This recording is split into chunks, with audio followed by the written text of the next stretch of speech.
Welcome to my first state of the collection, and pay no attention to the watches in front of you. They will not be included. I just wanted to give a quick rundown before we jumped into it. Number one, welcome back to the channel. Thanks for being with me. This is the 1010 Club, where we focus on affordable watch collecting, but also on unique watch collecting. So I didn't want to include watches that are all over the place. So, I mean, we have Casio Royales here, the resin and the metal band. They're not going to be included. I have two Casio F91Ws from previous videos. We'll leave those aside. Even a Phoebus Wavemaster, I think, is popular enough that I don't want to delve too much into it. Plus, I got an SKX, a SARB. You've seen a lot of those. So these next 12 watches will hopefully be a little less popular. They've been on my channel before, but not too much YouTube coverage. And we'll go from cheapest to most expensive, basically. So let's do one cube turn and get this thing started.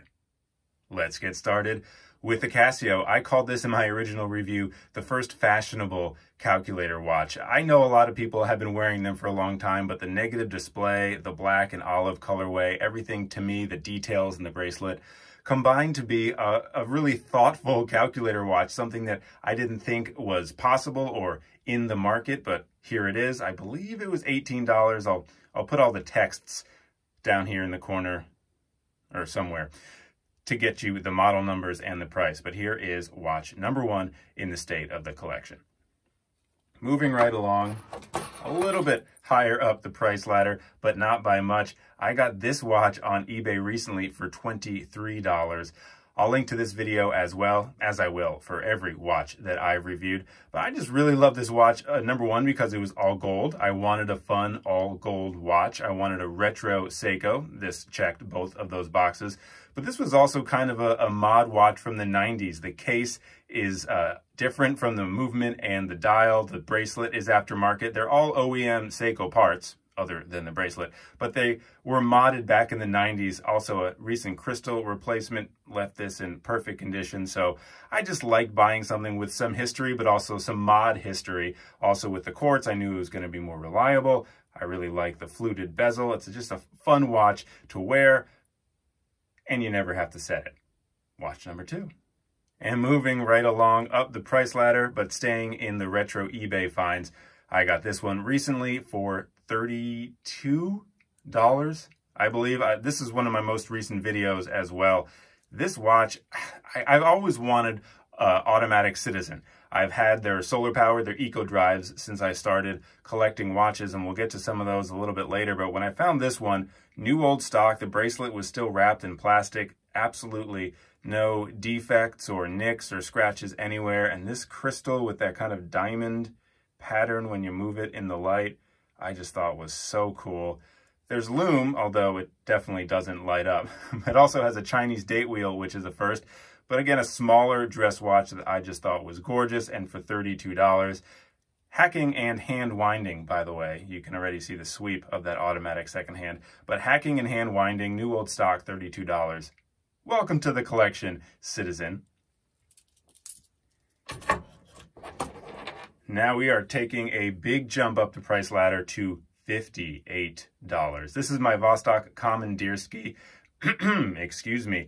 What caught my eye about this watch originally was simply the colorway. This vibrant blue, this royal blue is so cool. Also, this domed acrylic crystal is massive and awesome. There are a couple downsides, aka if you sneeze, this crystal gets a scratch. Also, the crown is kind of weird to use if you are unfamiliar with a Vostok crown. It's just super wibbly wobbly, bibbly bobbly. And, well, I covered it in my review and my comparison with the Casio Duro, so you can check that out if you want. But for $58, I had to pull the trigger on this. Just a quick tip, if you are going to order from Marinam, and again, there's a video on it, I would recommend upgrading shipping. I've heard almost nothing but horror stories from getting regular Russian shipping. So upgrade the shipping. Also, these have gone up in price. They're no longer $58, but I wanted to show it to you. And if you want some more in-depth coverage and also to know what to expect when you order directly from Marinam and directly from Russia, that video has already been popped up, and there will be a link in the description as well. Going slightly up the price ladder, and I was debating whether or not to include this watch and the next watch because they are very, very popular and there is a lot of coverage on YouTube already about these watches, but this is the Seiko SNXS. I got this for 80 something. Ooh, I'll try to put it up if I remember the exact 80 number, but this has been called like a date just alternative. It does look a lot like a Rolex date just. The lume, by the way, on this sporty / dressy watch is unbelievable. It kind of glows like a diver, especially if you're outside and then you just go inside for a second. And you know how divers really just kind of glow no matter what. This watch does that, which I think is really, really special. This is an automatic. This has the 7S26 movement inside, as do a few more of the watches I'll be showing you today. Just a fun watch, and you can still get them all over eBay for low prices. I think someone commented on one of my videos that they found one new in the 70s. So if you're looking for a really fun, sporty / dressy watch, I would check out the SNXS.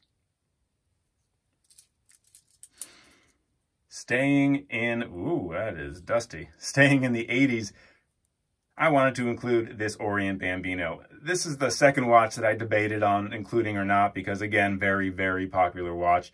But I just love this watch and I wanted to make sure you knew it and that you knew that it was available still and that you should still pull the trigger on it. In-house movement, hacking and hand winding, really fun domed acrylic crystal. Strap monster. It comes on like a dressy croc or alligator strap, which no thank you. But this one looks awesome on almost any strap. Just love this watch. So fun. I said in my original review, I wanted to sleep with this watch the first day that I wore it. And by that, I literally mean I kept it on my wrist when I went to bed, which is something I never do. I just wanted to be closer to this watch. All right. Cracking the $100 mark. I got this Seiko Recraft. Oh, can I remember the model number off the top of my head? SNX. Nope, I don't. I'll pull it up. But it's a Recraft from Seiko. I believe that they're listed in the high 100s to 200s. But I got this from Amazon Warehouse for $108. Brand new. There was just some damage on the packaging, so I knew I had to jump on it. You can see how awesome it looks on this leather strap, this light brown. It came on a factory bracelet. Didn't like it so much. It really does pop, though, on some other bracelet options. It is a 24mm lug width. It's a bigger watch, so keep that in mind. There are a few videos, again, on this watch. I'll just stop saying that. You just know. Every video will be popping up here-ish if there's a video on this watch. I just got this, number one, for the looks. This green dial is so fun. I really like retro flavors. The depth of the dial I really like. There's applied indices. There's a few steps down. If you can see, I compare it to stadium seating. Just a lot of fun, really fun shape as well. $108. Welcome to the collection. Oh, this is also 7S26. So automatic, but doesn't hand wind, does not hack.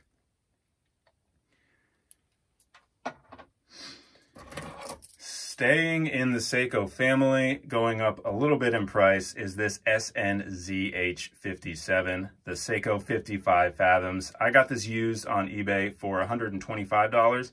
There's a few different colorways available. There's a blue one. There's a very elusive white one. There's an all black one. But this watch is just gorgeous. Let's line up this bezel. There we go. It has a dome crystal that I've actually upgraded to sapphire, but this box dome is so fun. And also the Hardlex crystal coated bezel. So this 120 click unidirectional bezel that feels amazing to use has this coating, and I've called this Seiko's best watch under $200. I'm obsessed with it, to be honest. I just love the way it looks. This factory hollow link, really low-end bracelet even is super, super comfortable. So I just have a great time with this watch. I feel good when I wear this watch, and it's just, it pops more than almost anything I've ever owned. All right. Now we are going to go back in time. And this should be increasing price. I do not remember how much I paid for this. I bought it new in a Macy's like 10 years ago. This is a Citizen Bryson. And the reason I wanted to include it is, number one, it just has every complication under the sun. First, it's a solar-powered quartz. It's the Eco Drive from Citizen. It has a perpetual calendar, multiple time zones, a chronograph, alarms, almost anything you can think of. This crazy flight calculator bezel that I still do not know how to use. I bought this watch when I moved to Santa Rosa, California, when I got my first full-time radio job. That's my career. I talk on the radio, and I used watches as like milestone appreciators or milestone markers. So when I got my first full-time job, I said, I need a watch to celebrate. I moved to Santa Rosa. One of the first days I was there, I was in a mall. I loved Citizens, and this one caught my eye. There are more than a few similarities to a specific Breitling watch. I do not wear it as much now. It is a little too blingy, a little too big for me as I've evolved my style. But I wanted to include it because, number one, I think it's maybe one of the only watches with the correct date today of December 1st because of the perpetual calendar. But also, I wanted to honor it as part of my journey in my watch collecting. Staying with Citizen, and this is the second to last or third to last watch I'll show you. This is the most money I've ever spent on a watch. This is a Citizen Caliber 2100, and this is kind of a lesson. And if you haven't learned this lesson the hard way yet, listen, pay attention so you can avoid it. I spent too much money on this watch. I don't remember how much it was now. I could drag up credit card receipts, but it was around $500 to $600 I spent on this watch, which I should not have done. Again, it was an achievement watch. I got my first full-time morning gig in a major market in St. Louis. Another huge step in my career. I wanted to celebrate it by getting a watch. And I didn't know at the time that I could be getting affordable automatic watches. I've mentioned this before. I was kind of a late bloomer to automatic budget watch collecting. And I didn't think I could get an automatic watch until I was ready to spend thousands. A huge error on my part. Now, I do really like it. I love the way it looks. It has a chronograph. It's a Mecha Quartz solar powered, so it does have the really nice feeling. Wait, is it working? Hold on. Whoa.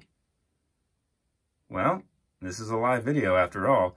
The, maybe it's not charged enough because the level is down to 1, but the, chronograph is not working right now. It's never not worked. Oof. Well, that's another reason why maybe this was a bad purchase for me to make. So we're going to move on, but this was, again, I didn't know that I could get automatic watches yet. So I was spending too much money on a solar-powered Mecha Quartz when I could have been happier with an automatic watch. But look at this thing. Still gorgeous. Now we are going to move back on the price just to show you my favorite watch. And it's my favorite for several reasons. Number one, it was a gift from my sister and my brother-in-law, which meant a lot to me. It was a college graduation gift. So this watch actually started me on my collecting journey. I've always loved watches, but I never started collecting them at all until I got this watch as a gift. It also cemented in my mind the idea of a watch as a milestone marker. I got it as a gift when I graduated college. It was a big deal. I remember that. I remember the day. I remember where I was. I was at an outdoor restaurant. Hey, remember restaurants? With my family, they gave me this. I opened the box. I was blown away. Another watch that has a lot of coverage. This is the Citizen Nighthawk, if I haven't mentioned that yet, although it doesn't say it on this dial. The Citizen ProMaster, maybe I should say. But there are so many reasons why this watch is important to me, so I just wanted to share that with you. Also, some great features. 200 meters of water resistance with a screw-down crown is phenomenal. It also has a dual time zone ability. Always have fun wearing this watch. I don't wear it as much now, but it's always going to stay in my collection because it's that watch that really just has so much meaning for me. We actually went through these pretty quickly, so we're going to get to the final watch, which is actually on my wrist. Plot twist! Let me take it off and share it with you. This is a Red Star Moon Phase chronograph. I picked this up for $250 on eBay from a authorized dealer from China. So not the most expensive watch I own, even though I'm ending this state of the collection with it. But I love this watch for several reasons. It has a domed acrylic crystal. Yes, please. It has a hand winding mechanical movement. It's a seagull movement inside, which I really enjoy. It has a display case back with a really gorgeous movement, which is fantastic. And a little difference from the Citizen, this works. We can watch the chronograph engage down there. can stop it. We can reset it, which I love. Also, this is a moon phase. It says it's a new moon right now. That's not true. But you press these little buttons on the side to set it. So this is a true moon phase watch. It also has a calendar up top. And when you pair it with this olive watch strap from Haveston, their NATO strap, I think this looks amazing. This guy just has another special place in my heart. It's my first mechanical watch. I've always wanted a moon phase watch since I learned about that complication, and that movement in the back, just gorgeous. 250 bucks, take my money. Well, they did. And there you go. That is my dozen watch state of the collection.